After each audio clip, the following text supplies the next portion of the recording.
Hey everybody, welcome to the Cardboard Cave, and we are here as promised. It's probably been a couple weeks ago. Sorry for the long delay between videos, but my table where I do all my reviews, and my little $0 budget operation here was totally taken up by building the subject of today's review, the Lego Star Trek Enterprise D. So I wanted to finish it. I didn't want to just shove it to the side and start on something else. So honestly, that and just, life in general is why it's been the only reason it's been so long since I've done a video. There's not been anything wrong or anything. That being said, well, we did go on a trip. So that's why it's, it didn't take me 2 full weeks to build this, but I did take my time and we were gone for like almost a week. So there you go. Anyways, I'm excited about this. I'm going to try to not waste your time though. There's so much to look at with this thing, but it really is just about looking at it. This is a Lego building set first, obviously, but then it's a display model second. It's not a play set. There's not an interior really to look at. So really it's just kind of what you see is what you get. And the rest of it is all about the building experience. And I can't really translate that to you. So I'm going to give you as detailed a look as I can and give you as many of my thoughts as I can about building it. And just let you decide for yourself. Of course, I'm still going to give it a review, assign a number and everything. Give you my thoughts. I owe nothing to Lego. I paid $400 for this myself. I think I've mentioned before, I sold actually a couple other Lego sets that I liked quite a bit, but was ready to move them on in order to justify getting this because of Star Trek. It's next gen. It's Enterprise D. So my only bias for this is not Lego. I will be critical about the value of a Lego set. I'll be critical about all the aspects that aren't as good as they could be. But my only bias is I do love Star Trek. But if you clicked on this, if you're seriously thinking about spending $400 on a Lego model, I imagine you're a fan of Star Trek too. So, but I'll give you my thoughts just as a Lego set compared to I've built hundreds of Lego sets, including dozens of large Lego sets. I don't collect them anymore, but I used to collect the modular buildings, which are all 2,000 plus pieces. I did those for the longest time. I've done like the big Ferris wheel and merry-go-round, which was quite a complex set. I've done some big sets is all I'm saying. So I have a lot of things to compare it to just as a Lego set. Is it any good? And then as the Enterprise D, is it any good? So let's get to it. Before I come back and show you the finished model, I have a few short chopped up clips of just my experience building it. I only filmed a couple of areas that I thought were something noteworthy. So let's get into that right now. All right, I want to do a quick building update before I came for the main review. So you actually start out building the strip that holds the minifigures. And there's the very first minifigure, Dr. Crusher. The very first minifigure build. Then after that, you get on to the main body of the ship. And it's probably not, what I'm trying to get across here is probably not going to come across in video. But before everything gets covered up and it's hard to tell how things are done, I just wanted to take a moment because I've just really been impressed so far. Like this just looks like a mishmash of bricks, once it's done up to this point. But it's been such a smooth build so far. And Jane Bricks in his always excellent videos, he did a review of this and he said that was surprising to him. It's just how easy the build was. Like it's an engineering marvel how this thing is built in a way, yet it's so easy to go together. Like that a kid could literally do it despite, the fact that it's a 3,600 piece set. So yeah, I just wanted to say that the way everything was done so far was just so smooth, so almost mindless. But then you put it together and it's like, this gets smashed into this, it gets smashed into that. And yeah, there's really not much to explain here. But it's kind of, if you built Lego before, a more complicated Lego set, you don't really appreciate everything that goes into it unless you're the one that built it. But I wanted to get that across now that I just really have appreciated so far how smoothly this is all gone. To have this beginning of the shape here, this was just so satisfying. I don't know, the way this was done at a gradient. But yeah. Anyways, that's all. I'll be back when this thing is finished. It'll probably be a couple days for me. All right, here for another check-in. I've now built these two identical except mirrored sides. Pretty cool. I've done 7 bags so far. I don't know how many pieces. I'm sure over 1,000, probably 1,200 or something. I don't know how many I've done. But I gotta say, even though these two sides are basically just mirrors of each other, it's not been that repetitive. It's just been an enjoyable build so far. And I just thought this would be cool to see how these go together. So I'm just gonna let you do that with me. So obviously these are just going to go together here.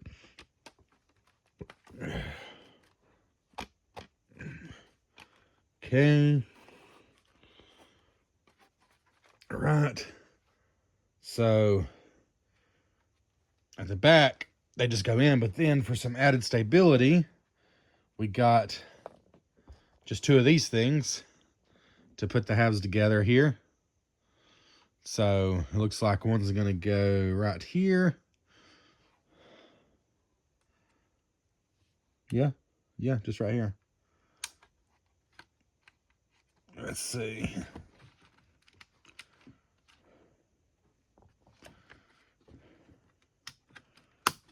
There we go. Just hold it together really snug there.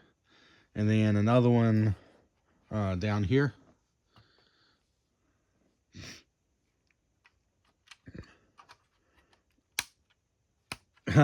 Easy enough. And those things are really going to hold this together seamlessly. So it'll be like it was never 2 different halves, really.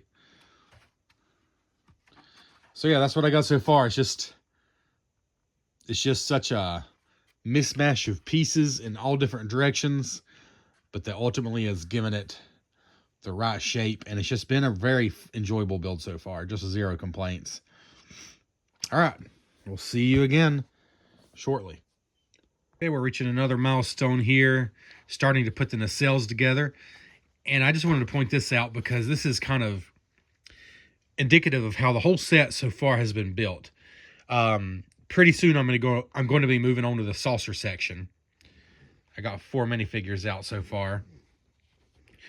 I think the saucer section is going to be pretty different than everything I've done so far, just because of how it's built. But there's been a lot of this kind of thing, of like building an assembly and then getting it finished and polished and then slapping it onto another assembly, which is not unusual for Lego, don't get me wrong, but I just want to point that out. I know there's probably some people who are picking up this model who are huge Star Trek fans, but maybe haven't built a lot of Lego, and you wonder, how in the world am I going to, get my hands in there to do all this without just being so complicated? Well, the reason is you're rarely working on anything that big. Actually, I'm about to do another one. You do this twice. It's a completely identical build, and it's just like the top surface of one of the nacelles. And here's the pieces. Like this, you wouldn't think it's this many pieces, would you? I mean, if you build a lot of Lego, maybe you would, but all of this is just this. That's all it is. But then, once these are both built, we'll move on to another assembly, then we'll slap it all together.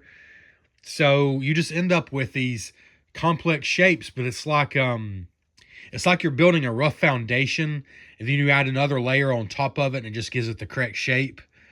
And then you join it to another side, and all of a sudden you've got, an impressive structure. That is very much how this build has gone so far. And so it's been so relaxing, like just so enjoyable. Not stressful at all. But yeah, anyways, let's keep going. All right, I got both the nacelles finished here. The warp drives here look really cool. Totally identical. So I just thought it'd be cool to attach these on here. There's just some clips here, and it looks like it goes down in there. So it could be a seamless, totally hidden clip on there. Let's see. Let's do this one on this side, I guess. Oh, easy enough. I think I got it, yeah. Let's try the other one here.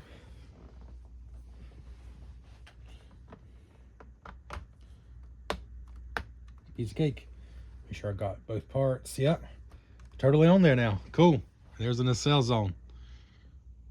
Okay, one more quick update because I thought I was losing my mind. Here's my progress on the saucer so far.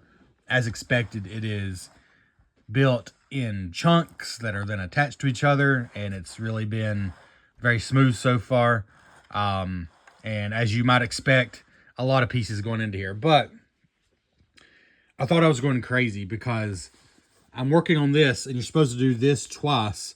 There is a lot of that goes on in the saucer section. You do repeat builds, but it's not too bad. Like, so far, it's never been more than twice. But I just don't have enough pieces here. I'm missing multiple pieces. I was looking at my bag to see if I threw them away. It's like, God, this is so disappointing. Like, I'm already ready to pull up the Lego website. And I'm like, there must be 2 number 20 bags because I'm on bag number 20. Then you probably already noticed here, this is bag 20 and 21 for this step. Now, some of you might be saying, duh, but I do not think I've ever seen this. I've built hundreds of Lego sets. To be fair, it's been a hot minute since I built a huge Lego set. You know, I used to build a lot of the modular buildings, but it's been a hot minute since I built a huge Lego set. But I have never seen where you open up 2 different numbers in the same step. You know, they might have 2 bags that are both numbered 20 and you open up all the number 20s. But yeah, I mean, comment below. Is this something they're doing now? Maybe it's been longer than I realized since I built like a huge set, but I don't think I've ever seen this. And it kind of made me mad when I realized that I made such a stupid mistake, but also, I don't know. If you built Lego for decades, like I have, and you've never opened 2 different numbers in the same step, I saw 20 and I just started going, you know. So anyways, I'm glad I noticed that before I contacted customer service and just lost my mind completely. So yeah, just another quick update here. The saucer section is basically half of the build. And at first I was like, this isn't quite as interesting as the main body because it's just sort of all one big thing. And it doesn't really look like much at first. But it just keeps getting better and better. And it turns out that it really is also a very fun build, just like the rest of the set. You know, you got these things coming out that basically you fill in. You know, you work on filling in, but it just starts out as a frame. Kind of looks like well, less so now that I got all this, but it sort of looks like a hawk. I don't know, more like a bird of prey than a Enterprise D saucer. Here's the other side. Again, it's hard to stress just how much goes into this to give it the shape and the stability and sturdiness. I mean, even when it's not all the way together yet, you saw how I just flipped it over. And for the most part, that's really not causing anything to fall off or cause me any problems. So very incredibly pleased with that. All right, and here we go. The 3,600 piece Lego Enterprise D that I built over, I don't remember how many days. I just did 2, 3 to 4 bags tops per session, and it's 30 bags total. So I built it over a period of probably 7 or 8 days, just taking my time, soaking in the details. Already knew I was going to be one of the last people to review this. You know, I buy all my own Lego, totally non-sponsored, so I wasn't trying to beat anyone to the publication of the videos, so I'm just going to take my time. And that's exactly what I did. So I'm truly going to try to be as objective as I can be here. But do understand, I love Star Trek Next Generation. Like, really love it. It's, I'm not going to go into all of it because I feel like I've repeated myself so many times. Go back on this channel. If you're interested in old Star Trek toys, I've done a lot of Playmates stuff, like play sets, like little, almost like Polly Pocket type play sets. I'm blanking on the name of them right now. Interspace, something like that. I've done some bigger stuff. I've done some ships. I've also done some Blue Bricks official Star Trek sets, which is a building block company from Germany. Um, and I actually plan to do more of those because I have more of them. So yeah, you can check all that out. But I think I said in every one of those videos, I adore Star Trek, but I came to it pretty late in life. When I was a young adult, maybe 19 or 20, I watched the original series and fell in love with it. But for whatever stupid reason, I did not check out Next Gen or anything else until much later, and I don't understand that. So, I don't have nostalgia for Star Trek Next Generation. It just is my favorite Star Trek and one of my favorite things, period, as an adult who really did not discover it until I was fully grown. So I just wanted to point that out. I'm biased in that I love Star Trek, but it's also not like a blind nostalgia for what it's worth. But I've also built a lot of Lego, like I said, and I think I can be at least somewhat objective. And I think, to not bury the lead, what I want to say is this thing is an absolute piece of Lego set design genius. And not in the ways I expected at all.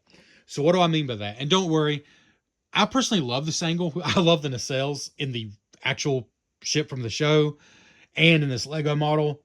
The saucer is a piece of art, how it was done.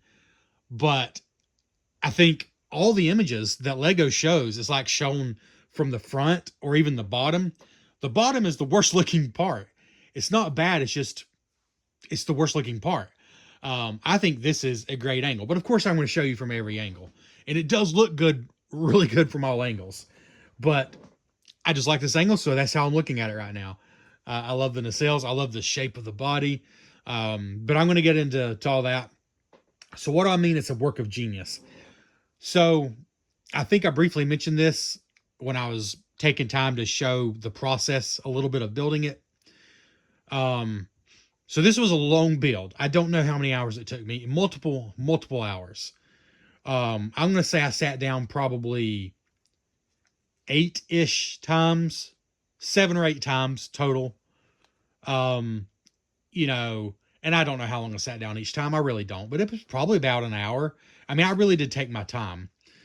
Maybe 40 minutes on average. I don't know. Multiple hours. So it's a long build. Sure. Yes. But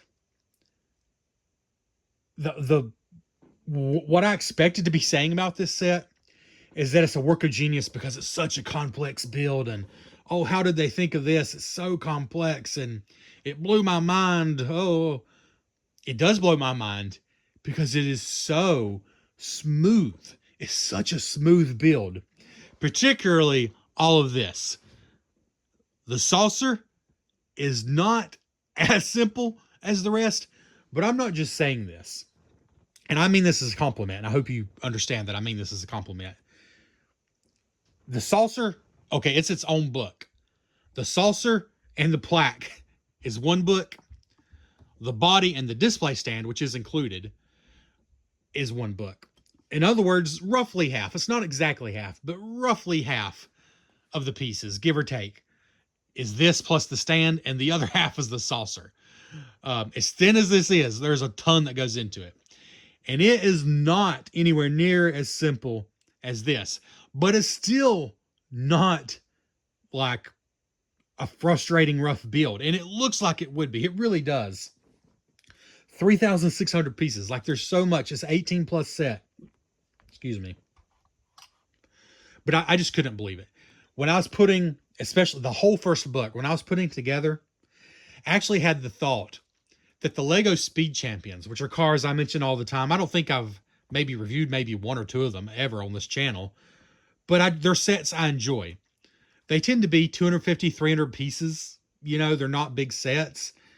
I think they're rated like ages 9 and up, something like that. Maybe 10 and up. Maybe. Honestly, until I got to the saucer, the whole first book, I had the thought, there is absolutely nothing I've done here that is any more complicated than any of the Speed Champion sets. Like, truly, it could be like ages 9 and up. And that is ingenious because the final product looks so good, but it was done with pure Lego building. There was basically zero, besides the stand, which is like all Technic. There's basically no Technic. Incredibly little. A couple of pins. You'll see one up here when I show you the saucer removal. A couple of pins. There is almost no Technic. That blows my mind. Even the Speed Champions cars, which are like this big, a lot of them have a lot of Technic to like form the chassis, to give it structure and sturdiness. This huge set with the saucer that overhangs had to be a design nightmare. Yet they did it with just what appears to almost be straightforward Lego building. That blew my mind. And there's a lot of just building an assembly and slapping it on, almost like you're slapping stucco onto a wall or something. I don't know. Or laying bricks on a wall, which I guess fits for the Lego. But yeah, fantastic. Honestly, one of the most enjoyable. Like, I could just put on chill music. I always put on YouTube videos. I think the value of a channel like mine with someone who just rambles and takes their time and doesn't do a lot of editing is kind of to have on while you do something like this. And so those kinds of videos I would play, and it was just so relaxing. Now, the second half, roughly 50%, was the saucer. It was not as relaxing, but it was still pretty darn smooth. The thing about the saucer is there was just times I'm like, how in the world is this going to hold? And when you're putting it on there and you're slapping things on, it's like, this is going to crumble in my hands. But it usually didn't. It usually didn't. And that's why I say, for me, this, again, 9 up. I know it's an 18 plus set. It's for adults, whatever. A 9-year-old could build the body. I mean, I'm sure a lot of 9-year-olds, a 9-year-old who loves Lego could build this too. But I understood why it's not a 9 plus set. The saucer is trickier, but it's still really smooth overall. There was a few parts though where you're just like, I did have a few pieces fall off. I'm like, oh shoot. Because I'll be holding one part to try to smush another part on, and I would knock a piece off. But it wasn't that much. Like, it didn't happen that much. And it seemed like it would happen all the time. I'm telling you, if you build this thing yourself, you're going to be like, I cannot believe that this saucer is as sturdy as it is. And as lots of other reviews have said, it is pretty sturdy. Now, if you just grab it by the edges only, like by one edge, and just try to lift it off, you're going to have some pieces fall off probably. But if you do it more towards the middle, like it shows you in the instructions, it seems quite sturdy. Now, I will tell you, I just finished building this thing 10 minutes ago. I've not done a spot check. Like, underneath the saucer, there might be some pieces I did knock loose when I was putting some finishing touches on here. But overall, for a large UCS style, you know, Star Wars has the UCS models. For a UCS style model, I think it's pretty darn sturdy. Shockingly so. This part, the actual body, is like a boulder. It is like a cinder block. It feels so incredibly sturdy. It is actually, the saucer is almost like pizza slices. You do a bit of a frame, but again, 99%, if not 100%, I don't remember any Technic in this part, but we'll say at least 99% just Lego pieces, not even Technic stuff, but you're making like a frame and then you're filling in the frame with wedges. So I will say the saucer is a little more repetitive because you're doing a lot of similar things over and over and over again, but it's not as repetitive as it could have been. And this part, I didn't find repetitive at all. Okay. So obviously that was talking about my building experience. Overall, it was a joy to build. And the most surprising thing was that they managed to pull this off with basic Lego pieces. There might be a couple of pieces that are a little bit specialized for this set, but basically just regular Lego pieces you're used to seeing if you build Lego. Almost no Technic, again, except for the stand. Speaking of, I see a piece on the stand I did knock off. There we go. And yet, It is as sturdy as it is. And they got the shaping as good as they did with just good, honest, tried and true Lego building. And if you're a Lego fan, you're really going to appreciate that. If you just want the most realistic NCC 1701D possible, then maybe you don't care about that as much. But if you want that, you should probably just get like a molded display model, not a brick set. This is beautiful because they took Lego bricks and made the Enterprise D. And they did it in a way that a moron like me could put it together with very little trouble. So, okay. So the positives of the build, it was just how much fun it was. The negatives of the build, the saucer part, there's no getting around. There is some repetition there. Now, let me say, I think if you tried to do this thing all in one day, absolutely, you're going to get fatigued, especially with the saucer. If you do like I did and just decide, I'm going to build 2 or 3 bags today, this evening after work or whatever, then I think you're not going to get fatigued. So that's up to you. If you decide to try to do it all in one day, yes, repetition. But I don't think it's too bad if you're just doing a couple bags at a time.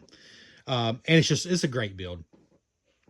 Again, second big positive thing about the build is just how pure it feels for such a complex model. I'm telling you, I'm more impressed. I'm a big a board game fan. I love board games. And I'm often say that I'm more impressed when someone designs a board game that has depth and strategic depth, but is very slim on the rules, very streamlined on the rules. I say the same about this. I'm actually way more impressed that they pulled off something this complex and made it feel like it wasn't hard. They made it feel like it's effortless. And let me tell you, this was anything but effortless for the designers. I've seen interviews with them. I can't remember their names. I mean, I think there was one main designer, but I believe there was 2 people. I don't know. I'm sure there's more than one person involved. Whoever you are, wow. Fantastic job. And like I said, the negatives of the build, a couple of times I did have pieces fall off during this part, but it was nowhere near as bad as I thought it would be. And honestly, I've had more trouble with probably certain Speed Champion sets, which is crazy because again, those are like way smaller. The other negative is, I'll say this till the cows come home. There should be no stickers in a collector's model set. This is a $399.99 set. There should be no stickers. That said, the stickers really aren't bad. Here's the empty sheet. They aren't bad. There's a couple times they weren't as straight as I wanted to be, and I was able to peel them up a little bit. Lego stickers are a little bit forgiving in that way, as long as you're careful. It's not like Playmates toys where once the sticker's down, it's down. Don't mess with it. They're better than that. That being said, just as a rule of thumb, no set aimed at adults, in my opinion, should have stickers. Though I did find out, I think it was one of my other videos, some people disagree with that. Some people enjoy the stickers. They think it's part of the fun. And I get that to some degree. But to me, the frustration of not getting a sticker on a $400 set as straight as you want it is frustrating. So for me, they should all be high quality prints, no stickers. That's my opinion. But that's about all I can come up with for negatives for the build. As far as leftover pieces, let me just show you here. Well, there's not much worth showing. This isn't even all of them. Let's see.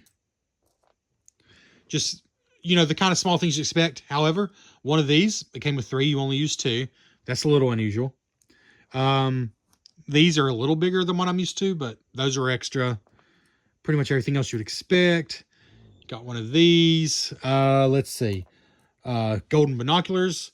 And I'm having a hard time remembering what that was even used for. It was not used for binoculars. Oh, it's used on Rocker's trombone. You get an extra one of those. This is also a trombone piece. You get an extra one. Another trombone piece. Let's see. Anything else interesting here? There's one thing that's very interesting. I'm going to show that in just a second. Oh, a little calculator, which I think is just a standard piece. This is not something that was made for this set specifically, but it is used on, oh, it's used on Wesley's tractor beam generator. But there is one very interesting piece you get an extra of. Two, technically. This, which represents the phaser, which I don't think is perfect, but it is a printed tile printed just for this set that represents the phaser. And then just this is a standard Lego element that plugs into this. It's a cheese slope. It's a cheese wedge on the end of this, whatever this piece is called. This is, like I said, it's a standard Lego piece. But you get an extra cheese wedge, the printed phaser cheese wedge, and this piece. So you get a whole extra phaser. So you could give another character a phaser, or just have a spare, whatever you want to do. Worf could dual wield if you want to do that. So that's definitely the most interesting extra piece. There's not a lot else. I think that's super interesting. And you get a brick separator. Okay. Box and instructions. This review is already going to be long enough. I showed you that in the unboxing video, which is ridiculously long for an unboxing video. If you want to see those things, check out that video. Okay. I think what I'm going to do now is I'm going to do some 360 views of the ship. By the way, if you've never watched one of my videos before, you're probably so confused. If you're scrubbing ahead and it looks like nothing's happening, it looks like the video's froze, because for 17 stinking minutes, I haven't moved anything. Yeah, sorry. I'm talkative, okay? Sue me. No, don't sue me. I don't make anything. I make $0 on this channel. But here we go. I'm going to do some 360 here, and then I'm going to take you in for closer looks. And then I'm going to show you each minifigure, of course, close up. And we're going to talk about the minifigures. I don't think you can see a lot here. I'll just take the camera off and show you better, but because it is a very thin saucer, which is one of the most impressive things about it. It is very thin, like as it should be, but for a building block set, I did not expect them to be able to get it this thin. Are there angles? Yes, there are angles. It's Lego pieces. Are there a lot of studs? Yes. That is something Lego does intentionally. Even with most of their expensive adult-oriented sets, they want you to know it's a Lego set. They don't want it to look just like a statue. So yes, there's a lot of studs because it's Lego.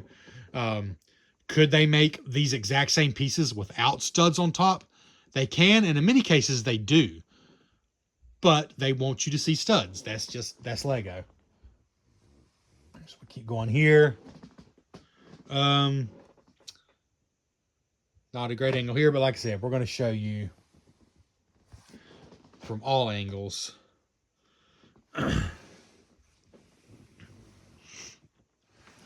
That is a really good angle, which I guess is kind of just the opposite of how I started this video. But I think that's how the Enterprise looks best. Not just the Lego model. When it's going away from you, away from the camera, and you're seeing the nacelles and the impulse engines and the saucer. Not just the saucer coming at you, but you've probably not even seen the deflector dish yet. I don't know if you can really even see that. No, it's hidden by the saucer. The deflector dish looks great. Let me just move this down a little bit before I do the handheld to give you some better angles here. Like I said, we of course will be looking at the minifigures. The deflector dish is really cool.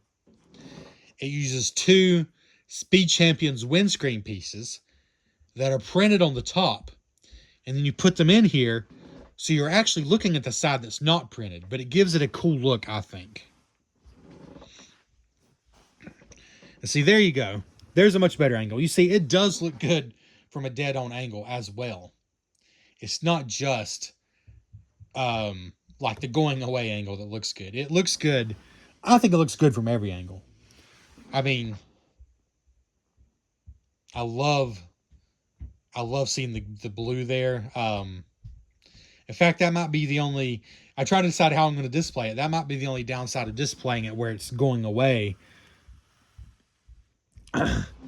from what you see when you walk in the room, because I want to see the deflector dish because it looks so good.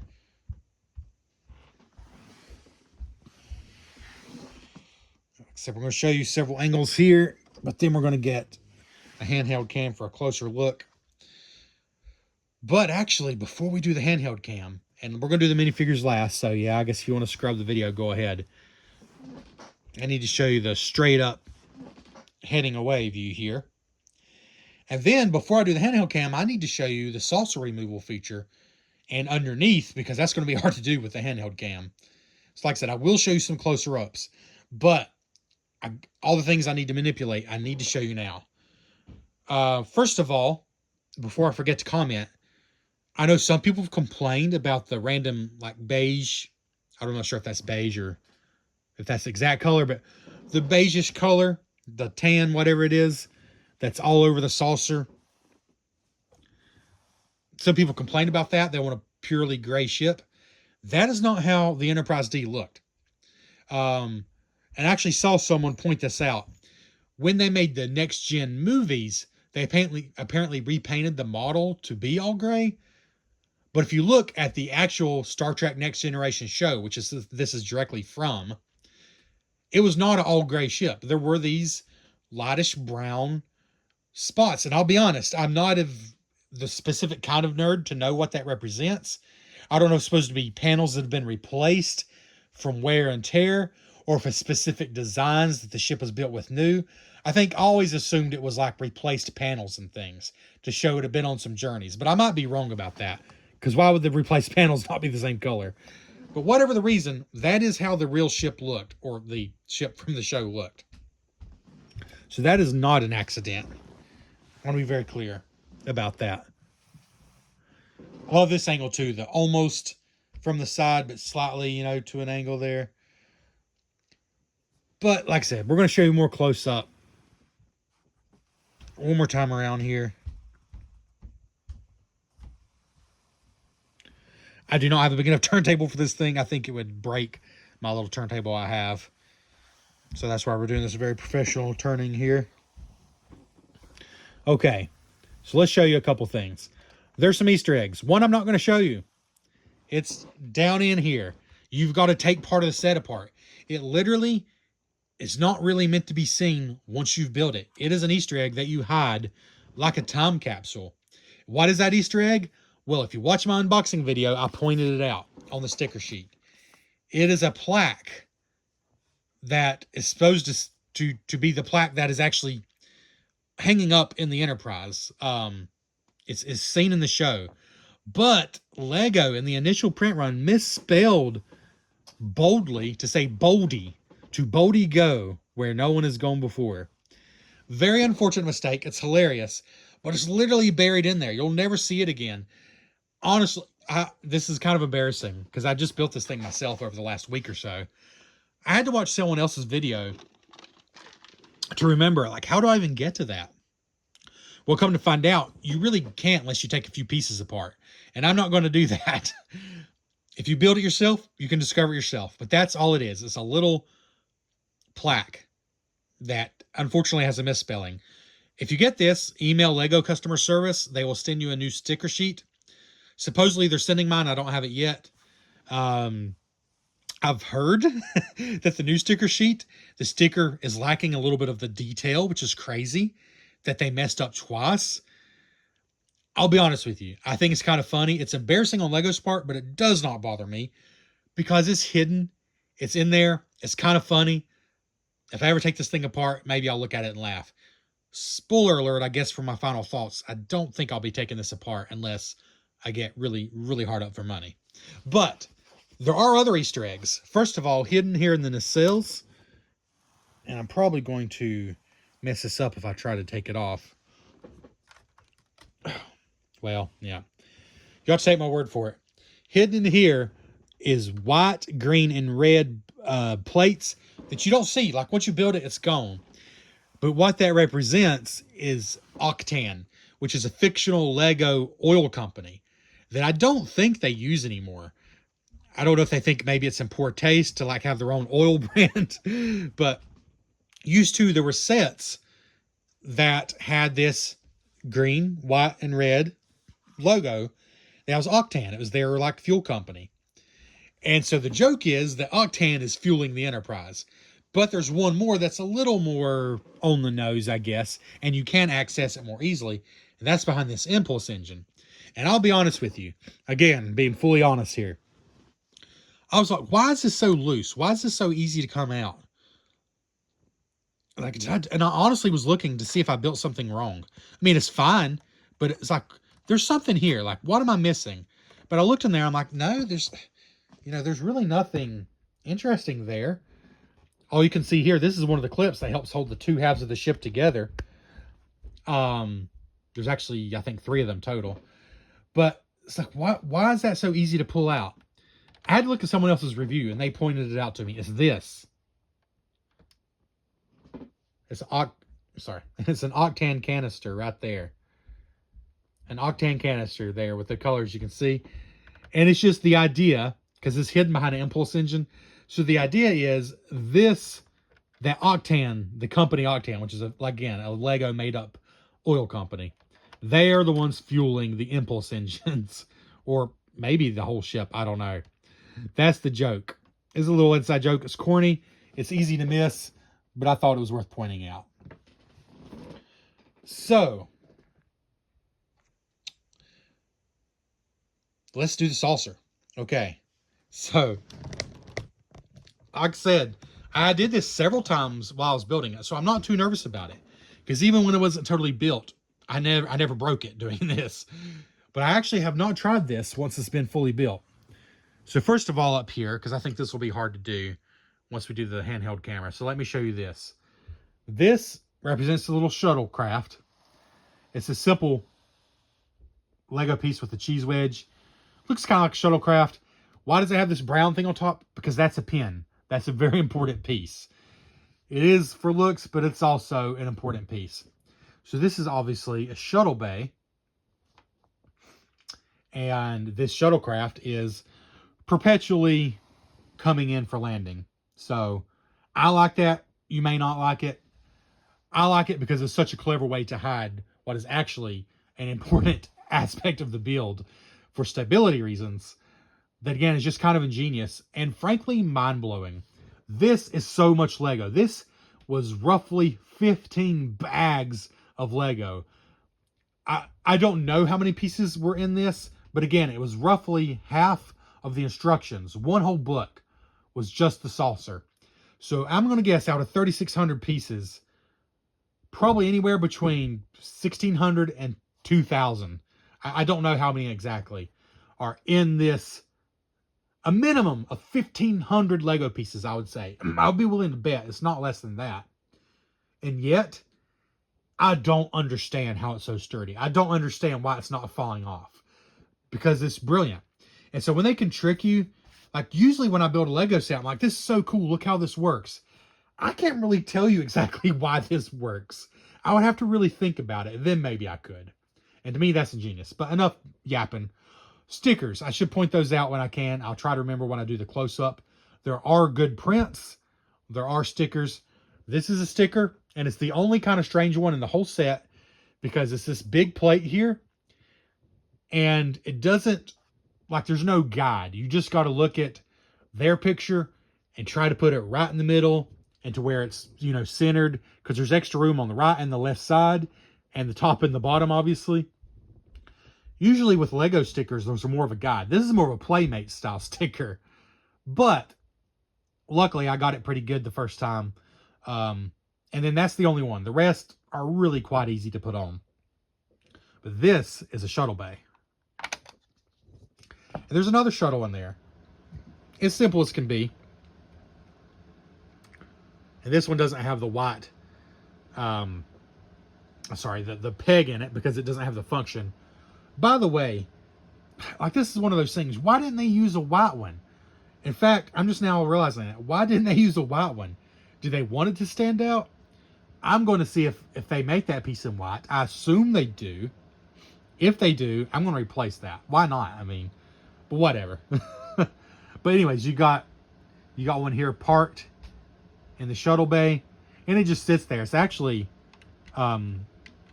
easy to take off, but it's not going anywhere because once you put this down, it's in there securely. But back in here somewhere is the hidden plaque I was talking about. But I'm not going to tear it apart. Sorry. But yeah, that's the shuttle bay. That's that. Sticker here. But yeah, I'll show you more close up. But yeah, sticker there. Okay. I think the rest I can show you with a handheld cam, except for the salsa removal. So let's do that. I knew this wasn't going to be a short video. Frankly, I'm not that worried about it. I just knew it wasn't going to be. So, let's move the figures out of the way just in case. This little clever thing is a pin. You cannot take the saucer off as long as this is in. You can't. Like, you just tear it apart trying. But you take that out. That's all it is. That's all it is. And you just put it back in like that. But as you notice, the whole thing doesn't collapse when I take that out. It is just now capable of being removed. Think of this as a lock. Once this is out, it is now capable of coming off. And it comes off pretty easily. There you go.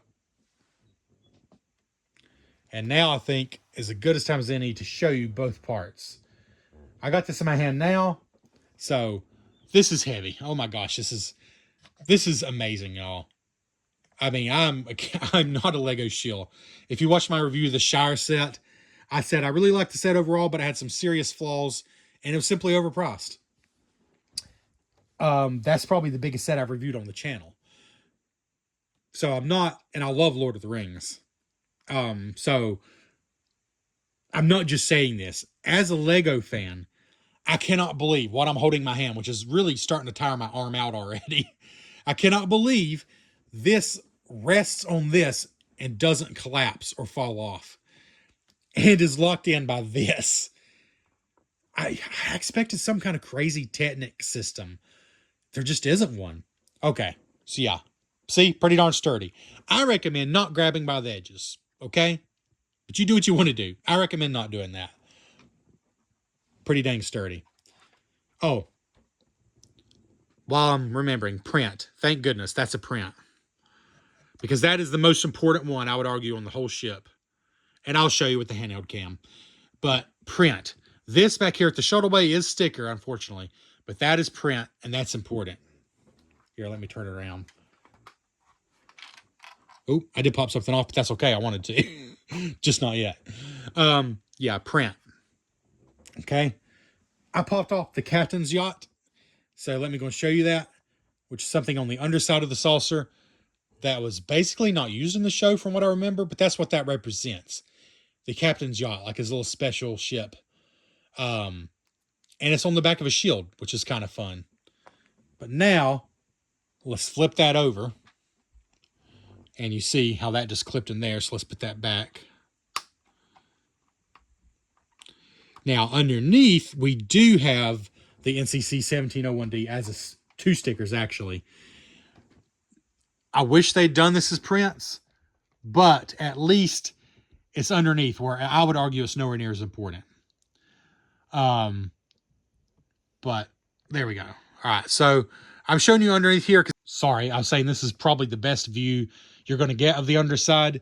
I think it's the least exciting part of the build, and it should be the least seen part of the build, unless you're hanging this thing from the ceiling, which I'm not brave enough to do. Because if it does fall, oh my goodness, even finding all the pieces. But, again, my arm's getting tired. That's how heavy this is. Yet it feels quite sturdy. You see, there's a bunch of panels basically covering up what's going on. There is a lot of repetition with this part of the build, but not as much as I would have thought. But yeah, so there you go. There's the under part. Captain's yacht, two stickers here. Not much else to see there. So let's gently set this to the side, which I think I'll actually do upside down. See, I'm holding it by the middle. I dare not grab it by the edges. You can grab it by the edges, but I'm talking about picking it up and letting its full weight. I would not grab it by the edges. Grab it by the middle like I did, and it's quite sturdy feeling. But let's scoot this to the side to show you what this part looks like with that off. And you can see there's just no fancy mechanism.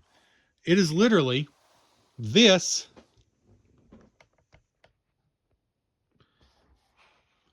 This chunk of bricks here is literally slotting into here.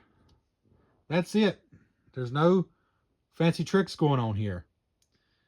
And then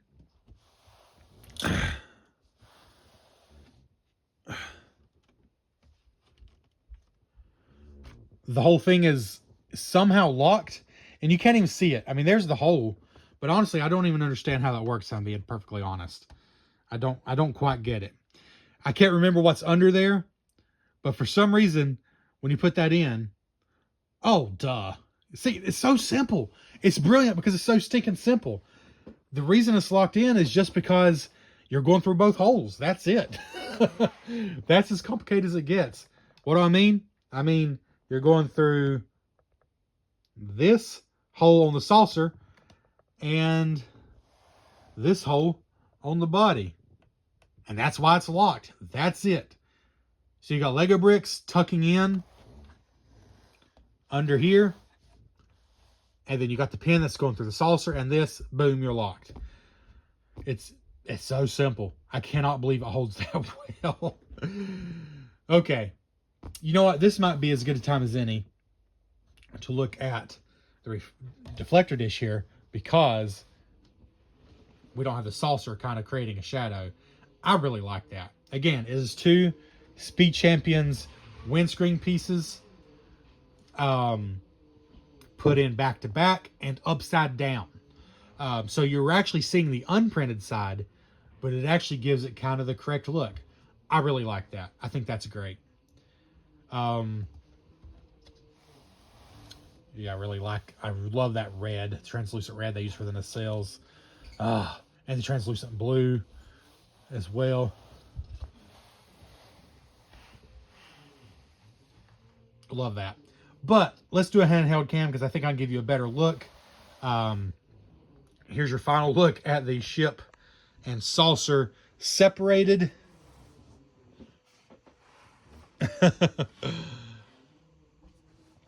I don't think I would ever display it this way, but it looks more or less like it should when it is separated. So there you go. And hey, why not? If something goes horribly wrong, you should be here to witness it. So we're going to put it back on. So hopefully I can show you just how easy it is. Hopefully that's what happens right here. Again, there's no fancy way to finagle it. You just put it back on.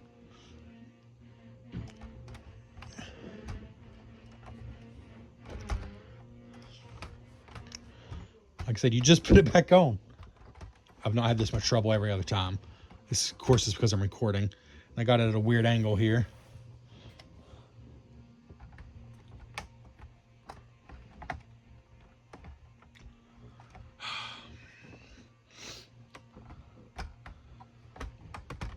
I'll know it when I get it because it actually holds sturdy even without the pin in. So I'll know it when I get it. What am I doing wrong? I think just maybe... I'm just not hitting the hole. Well, there we go. I just wasn't hitting the hole. You see, again, it's not complex. That part is not complex. You literally just have to slide the block into the hole. And I was just missing it because I was doing it backwards. Yeah, that's it. And it doesn't fall off, but I'll certainly feel better once this is back in. Boom. Yeah, pretty cool. Okay, I gotta hurry because I still haven't shown you the minifigures. But here, here's an above view. And something I haven't really stressed yet, but that is absolutely true, is my goodness, they got the actual shape so good. The shape of this is so good. Like, you can have opinions about maybe not liking this color, but again, look for images from the actual show, the model used for the show before they repainted it for the movies. Actually, if anything, it should have more of the brownish tannish stuff, less gray. I'm glad it doesn't, because I'll agree, in my mind I think of the Enterprise as gray mostly, but you look and this was the correct way to do it. So what are things well, this print here I can show you more close up. It is a good print. I really have no complaints there. That is one big That is one big piece here with the print. That was an important print. Everything on the minifigures, of course, is printed. The plaque, which I'll show you, is printed. And there are other printed pieces on the ship. But now that I'm looking, I'm only seeing the stickers. There's not like a ton of... Oh, well, yeah. There are a ton of prints, but it's basically a bunch of these pieces that represent the windows. So going all the way around the outside. Just repeated over and over and over again. There's a lot of those. So there's a good, pretty good view of that again. I don't think it looks bad from underneath, but I do think that it's confusing why this is kind of the angle Lego always showed. In fact, they kind of showed it like that. It's not the best angle of the ship. It might be the weakest angle, but it's still pretty good. I'm just amazed at how thin this is, but I built it so I know how much went in it, and I'm not shocked at how heavy it is. It is very heavy because there's 1,500 plus Lego pieces in that saucer, yet it's so thin. I mean, very impressive that they got the shape as good as they did. I don't think you could reasonably ask for more. I know when the initial images came out, I was one of the ones that was not completely sure. But having built it personally, I don't think you could ask for more from the saucer and it still be Lego. And the shaping, like I said, the shaping is just so good. The overall shape. And then the rest, the body, to me is just almost infallible. Like it's just perfect. I mean, not perfect. It is perfect for a Lego model.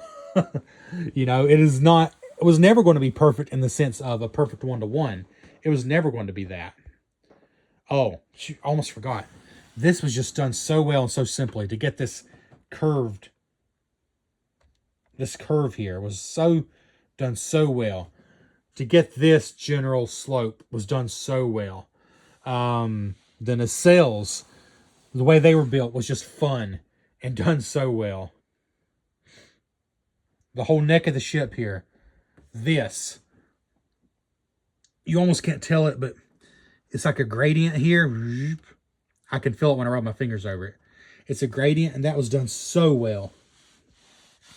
And again, so simple. There you can see a little better. Like, the designers knew what they were doing. There's just no doubt about it. I mean, of course, they should. That's their job. But man, they were good at it. I really do love that deflector dish. Love the way the light shines off of it. All right. Let's give you one final look at the above view. After I'll try to give you one more look underneath. Just because, again, I don't think realistically, unless you have a crazy high shelf, you're probably not going to be seeing it that much from underneath. But it does still look good. So I wanted to show it off. And then I wanted to show one more time because I think the general shape, in some ways, from a design perspective, might be the most impressive thing. Because it's so close. In fact, not that Playmates is like, you know, the high standard. But here's just a Playmates ship that I've reviewed on this channel back, I don't know, some time ago. And it's just a molded piece of plastic, you know. So there's really no reason they would get the shape wrong. Because it's not built. It's just molded plastic. And, you know, some of the painting and stuff and stickers may not be great. But generally, you would expect the shape to be pretty much what it should be. And you can see now, the biggest difference is the color. Wow. In my mind, this is the more correct gray. But this one is, in this comparison, doesn't even look gray. That's throwing me off. I never thought about it before, how light the Playmates one is. But I hope you can see the shaping is pretty darn similar. Obviously, the Playmates is much smaller. If you have this Playmates, it's like the $40 Playmates. The re-release that came out maybe 2 years ago, maybe 1 year ago, something like that. I don't know if it's still available. Hopefully, it should be. It's a recreation, I think, of one from back in the day. But that gives you an idea size-wise if you do have that Playmates model. But yeah, there we go. Oh, and by the way, look at this color on the Playmates. It's got a lot more than this one does. So, and again, this is just molded plastic. If you want something that just looks as much like the real thing as possible, you should probably go with like a, I don't know, Eagle Moss or some higher end model that's just molded plastic. Because Lego bricks are Lego bricks. They're not going to give you as smooth of a look. But I will say the underneath of the Lego looks better than this because of all these screw holes. But we talked about that. Oh, there's the deflector dish. That's how they did it. Quite a bit different. Quite a bit different. But I love the look of the Lego one. It really, it almost glows in the light. Anyways. Oh, just for fun. Here is the Blue Bricks 1701D Goddard Shuttlecraft that I reviewed on this channel. Obviously, they're not to scale with each other. The Shuttlecraft is way too big by comparison because this is basically minifigure scale, whereas this is not. This would be, I don't know, a $20,000 set if it were minifigure scale. I don't know how expensive it would be. It would be insanely expensive. Nobody would ever be able to build it. Because that's the thing about Lego. You got to remember, they have to design a set that looks good, that meets their standards of like how pieces fit together. They have to be able to sell it for a price that somebody's willing to pay. I mean, this is a lot of money, but if it were like minifigure scale, almost nobody would be able to buy it. Then it has to be easy to build, and then it has to hold together well. Like there's a lot of things. They can't just make the best looking thing possible and that be good enough. It has to be easy to build and sturdy as well, and somewhat affordable. I mean, Lord, Lego's barely affordable anymore, but you know, somewhat. But anyway, there's that compared. I did a review of this. Check it out. Okay, I think that brings us to the minifigures. So let's just do it. Here we go. Oh, the plaque. Let's look at that first. This is printed, not a sticker, thankfully. Oh, the deflector dish. That was a print, not a sticker. That's another one. Duh. Sticker. Those are stickers. Wish they were prints. They should be. They're not. Those are stickers. Same on both sides. These are stickers, right? Yeah, these are stickers. Not a huge deal to me. I've already pointed those out as stickers. Yeah, these, all those I wish were prints. I don't see why they couldn't be. Yeah, that's just Lego cheaping out as far as I'm concerned, but not as bad as I've seen in some sets. And thank the Lord, all these are prints, because that would not have been fun. There are no, this is like the worst sticker to put on, and it's not bad. Like, so that's a good sign if that's the worst sticker. There's not a ton of stickers. I think you've seen them all. Oh, and then the plaque that's hidden that you'll never see. But yeah, this plaque is printed. Pretty good information there. Looks good. Very simple build, like what, 3 pieces? And then here we go. What some of you probably been waiting for, or you've already turned off the video and just watched somebody else's by now. Oh, this is a sticker, but I do think it looks good. I don't know why it couldn't be printed, but for some reason, that's a really good looking sticker to me. I really like that. Yeah, this little simple display stand, if I'm not mistaken, is the very first thing you build. Just a handful of pieces, but it's very effective, and it holds all 9 minifigures. And I'm just going to say straight up, I think the minifigures are excellent overall. Let's start from this end with, in my opinion, maybe the least interesting minifigure, but he's still good. Wesley Crusher. I love that they picked the sweater. You know, some people might want his uniform, because he did eventually get one, but I kind of love that they picked the sweater.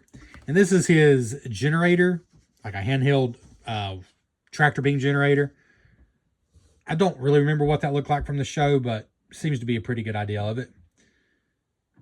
And we'll show you the backs of all these in a moment. And of course, here is his mother, Dr. Beverly Crusher, which I will say right now, the hair looks brighter in this light than it actually does in person. I think the way it looks in person to me is better, but they all have an accessory. She has her medical, I guess that'd be the medical tricorder, right? Yep. Oh, Prince. Yes, everything you see here is prints. There's no stickers with the minifigures. That, I think, is a basic calculator piece that's existed for a long time. But that is obviously new, that sweater. And, of course, all the Starfleet uniforms are brand new. They've never done Star Trek before. And the medical tricorder, brand new right there. Guinan, brand new hat, which also includes her hair. And, man, they nailed her. That's Whoopi Goldberg. Like, I think even outside of the outfit, I would probably pick out that that's Whoopi Goldberg, which is impressive. And the green juice there. And you can decide whatever's in it because this is Lego. I guess they don't do alcohol. But and then we have Doctor. Here we have William Riker with his trombone, which is a pretty fun accessory to include with him. All the figures, except for Picard, for obvious reasons, all the figures have alternate faces. And I will show you those alternate faces. But, oh, here's the dual, the sleeve printing. As is always the case when Lego does these, it would be great if they could get that black to go all the way up, because it just looks weird. Because it's supposed to be his sleeve. It's part of the uniform, but it should be black. All that should be filled in black. But they never do that for whatever reason. Guinan's printing there. Or sash or whatever that's called. And, of course, Dr. Crusher's, it's kind of the same deal. Her hair just covers it. But, yeah, I do think the trombone build is good for how small it is and how few pieces it used. The display stand is also included if you don't want him to hold the trombone. And then Picard, I'm just doing them in order of the way it actually shows you to display them. So I think Picard looks good. Some people were going to wish he didn't have this nub on his head. I love it because this is not a Picard action figure. This is not a Picard replica. This is Lego Picard. And Lego figures have the stud on their head. Every one of these figures have a stud on their head. They just have hair to cover it up. I think the only thing that realistically I could have asked for him was some side hair. But for whatever reason, I don't think Lego does that. Or at least not a lot anymore. They could, though. Some side hair, I think, would have been a good touch. But I think they did a good job with them. Yeah, I do think so. Actually, my only complaint with Picard, because I do like the fact they didn't give him an egghead. I love the fact that he has the Lego nub. But the tea. This is obviously supposed to be Earl Grey tea. Why is it so dark? It looks like chocolate pudding. Or coffee at best. But I'm sure it's supposed to be Earl Grey tea. And I do like the cup. But yeah, that's just a little too dark. But it is interesting. It's not just painted on the outside. It's actually, it's like there's something in there. So I do like it. Just a little too dark. Data, I think, might be the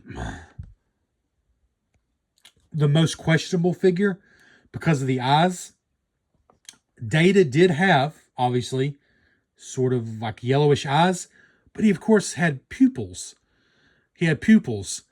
But from what I've heard other people explain who know more about these things than I do, Lego does not do like detail inside of eyes that small. And as I'm saying those words, that's baloney. Because look at this. As I'm saying the words, I'm noticing it right here. On Picard, his eyes aren't just black. So yeah, that argument I heard is incorrect. Because look, he's got like the whites of his eyes there. Data could have had black pupils in the same spots. To be fair, it might have looked strange. It might have. I don't know. Maybe they tested it. Otherwise, though, I do like Data. And he does have a happier expression as well. For, I guess, when he has his emotion chip. But yeah. And Spot the Cat is his accessory, which is great. This is probably an existing cat print. I don't know if they've done this exact color before. Comment below if you know. If there's anybody still watching this insanely long video. But overall, I do like Data. But I'll agree his eyes, maybe they could have done something. But he's really good overall. Deanna Troi is spot on. Really no complaints there. The hair is great. This is the uniform they went with. They could have gone with the other I can't think of the word, but her other, I guess, more regulation uniform she wore. But this is what they went with, and I do think it's iconic. I'm fine with that. And her pad, her PADD, right there. Again, a printed piece, and I love that. Look, on her PADD, it looks very Star Trek Next Gen, but there's a Lego block in the middle. This is one of the things that Star Trek did that kind of predict the future, because basically it's an iPad. But yeah. And then here's Worf. And I've heard some people don't like the fact that they gave him like a whole separate headpiece to go down over his head. I think it's perfect. Because even in the show, obviously the top part of his head is prosthetic. Now, it might have been a little smoother looking in the show because it wasn't a Lego piece. But I think this was the right way to do it. I like it. And he's actually got some extra detail there, which looks really nice. Really think they did Worf well. The minifigures are excellent overall. Like, they're so specialized. None of them feel generic. There are 9 of them, and each of them feels specific to the character. And I think that is all you could ask for. The phaser is my least favorite thing about him. I don't know. They probably did it the right way, but I wouldn't have minded if they did just like a small molded piece, which is not very Lego of me. I know I'm kind of being a hypocrite here. That's not a very Lego way to do things, to do like a whole unique molded piece, but it would have looked cool to have like that. But it's not bad. And I actually have a Playmates play set here that is maybe not the exact same phaser, but you see here, that is somewhat represented. That's somewhat represented. Yeah, it's okay. It's not my favorite, but it's not bad. But then Geordi just might be my favorite minifigure in this whole set. That is Geordi, 100%. Not just the visor, that was easy to get right, but his smile, his eyebrows, is perfect. That's his cheesy grin. Geordi is one of my favorite characters on Next Gen, a show which frankly has a slew of fantastic characters. But they got him so right. And again, I'll show you the alternate expressions as well. And he has his engineering kit here, which is kind of basic looking. Because it's, yeah, no print on that, right? Yeah, no print. But, I mean, that's what it's basically looked like. So, didn't need to be specialized. I'd feel like maybe he got a little cheated because everybody else has something special. No, that's not true. Guinan's pieces are, it looks good, but that's technically just standard pieces as well. Actually, you know what? Yeah, I take it back. Wesley, there's no specialized pieces there either. So yeah, no, he didn't get cheated. It's just some of them have very specialized pieces. Actually, Riker doesn't have any specialized pieces. So yeah, I'm full of garbage. Really, only Dr. Crusher. I don't know if that's been used anywhere else. So we'll say Picard, maybe Data. I don't know if they've used that exact print before. And then these two, obviously, those are also unique prints. Anyways, okay. Let's show you the back. Let's get that out of the way. Just show you the back printing right quick. Not much to see on Geordi. Here we see that continues. Looks really nice. Deanna Troi's hair is great. Oh, get a better view of Worf's hair there as well. I think it's so well done. Deanna Troi's hair is perfect. Looks just like it from the show. Data's hair is also perfect. That slick, sleeked back. Picard's lush, beautiful hair. He does not have an alternate face. Again, he's the only one who does it for obvious reasons, because it would be terrifying if he did. Riker's hair is also great. Guinan.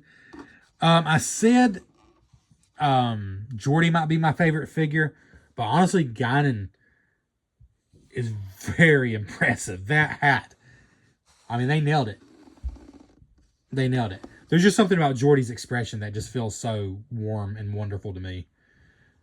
We got Crusher, and Wesley's sweater is printed on the back. All right, we're going to show you the backs of all the faces now. I feel like with Lego alternate faces, usually it's the more surprised face or scared face or happy face. But for these figures, that's not necessarily the case. It's kind of all over the place. So it really is just pick your favorite expression. And in this case, Wesley is very scared with his alternate face. Dr. Crusher is obviously a more expressive, happy look instead of the neutral look. I think Guinan looks happy in both, but this might be more of a a big smile here. I feel like this is, kind of a kind of, neutral expression a little bit for Riker, but that's the alternate card. And I was wrong. I thought Data's other side was like almost like a smirk or a smile, but it's really not. If anything, he's got like a furrowed brow, like a little more intense there. But now, Data Troy, definitely a more excited, happy face there. Very nice. And Worf, that's perfect. I mean, Worf's angry face, I could definitely see some people just making that the standard. And then Geordi, had that wonderful cheesy grin that he has. But his other side is the more neutral face, which also looks like Geordi. His very closed mouth, neutral face. Like, it's right. So, again, as far as just looking like the character, I think Geordi still wins. But none of these are duds. They're all excellent. Of course, I just turned their heads around backwards, so their bodies look weird now, but you get the idea. All right. Okay, the last thing I didn't really show you very much is the stand. It's basic. It's simple. But it is like 2 bags worth of pieces. It's very sturdy. Like, it's very sturdy, as you would hope. And this is where the Technic pieces are used. Like, this is mostly Technic. But again, the ship itself, almost entirely just Lego bricks. You know what? Review's not complete until I've taken it off. Let's do it. I can't believe I almost didn't do this.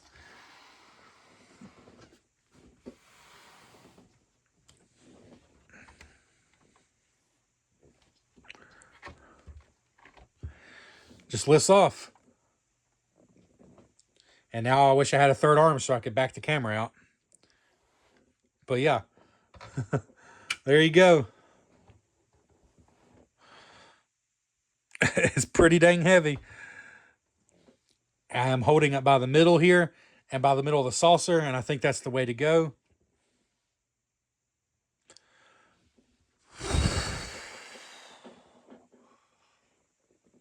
So it does most certainly come off the stand, and it's getting heavy, and I really want to put it back now. It just slides on securely once I find the holes. There we go. All right. Thank you for checking out the Cardboard Cave. I really appreciate you. And if you stuck around for this whole video, leave a comment below, and I'll give you major kudos because, wow, impressive. And for those of you who just fast forwarded towards the end, I guess you still get to hear my final opinion, which is this set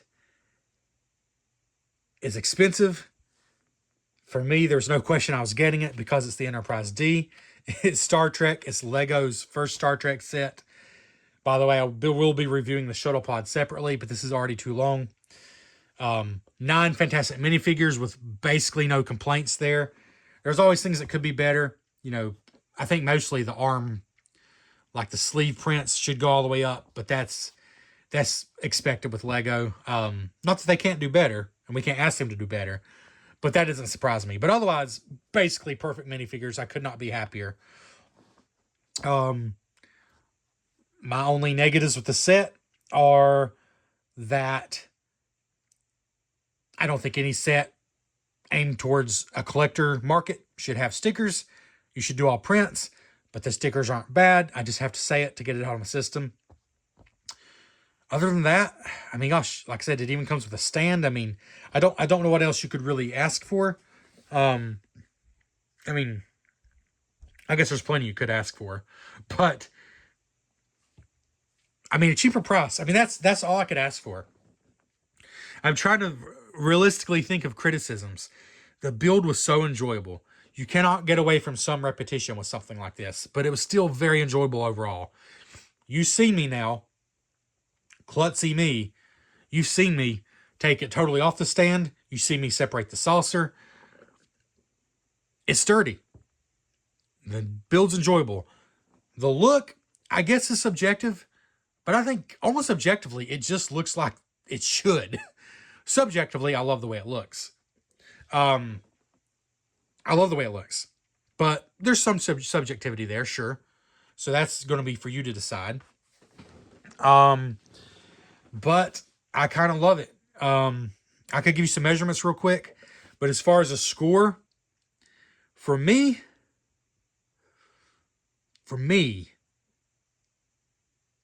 my personal experience with the whole thing, this is close to a 10 out of 10 Lego set. Because I was one of the lucky ones who got the shuttle pod. I got some other neat gifts with purchase. So I actually feel like in terms of Lego in 2025, I totally got my money's worth. But if you're just buying this for the $400 and getting nothing with it, which I'll be honest, there's really no reason to do that. They almost always are giving something away for free. But if you're just basing it solely on this is the retail price of it and getting nothing else with it, 3,600 and some odd pieces. With the major license, this price doesn't surprise me, but it would have been nice if it was $40 less. It would have been nice if it was $100 less. I'm saying in terms of licensed Lego sets, having built this, having felt how heavy it is, how dense it is, 9 exclusive minifigures, I would have been surprised if this was less than $360. I'm not saying it shouldn't be. Of course it should be. There's not $360 worth of plastic. Lego could charge less, but you're buying the whole experience. That is what it is. I would have been surprised if this were less than $360. That would have been nice though, but it's not. It's $399. So because of the price, and because I know everyone's not a Star Trek fan, trying to just review it as a set, but it is a licensed set. It is a Star Trek set. So taking it all into account, the price and everything, I'm still giving the Enterprise D a 9.5 out of 10. I can't totally erase the fact that I love the Enterprise D and I love Star Trek Next Generation.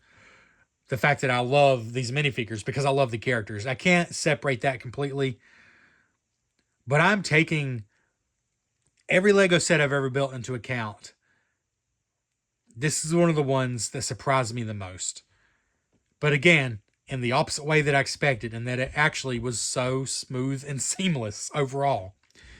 And the final result is so impressive and so well done. And yeah, I'm going to go 9.5 out of 10. I think literally take away the stickers, make everything you see here prints, charge $40 less. This was a 10 out of 10. Anything other than that would just be above and beyond for me. But it's close. I love it. I could not have asked for more. I hope there's a lot more Star Trek Lego sets. If this is the only one they ever do, then man, they did a good one. Man, they did it right. You know what? Let me measure it. Because that's going to matter to some of you. This is, just look on the Lego website, though, for a better measurement. But based on what I see, I think Lego says it's 24 inches. By my measurement, it's like 24.5 inches long. And at the widest point of the saucer, about 20 inches. 19.5 maybe. 19.5 to 20 inches wide at the widest point. About 24.5 long by my measurement. It sits at the highest point on the stand. About 10.5 inches tall. So there you go. And I guess the last thing I could do is put a minifigure up there to give you some more idea of the size. There's Jordy. There's Jordy up there. It gives you a better idea of the size probably. I'll say it's not a massive model. It doesn't feel gigantic, but it feels epic. It's big enough to feel epic. It's big enough to feel special. So it's a win in my book for sure. Thanks for checking out the Cardboard Cave. We hope you enjoyed this look at the Lego Enterprise D. And we hope after such a long video, you're not scared off from checking out other videos on the channel. Please hit the like button. Please subscribe. Please leave a comment. Anything. My mouth is dry. I've been talking so much. Just let me know you're still out there. Thanks for checking out the Cardboard Cave.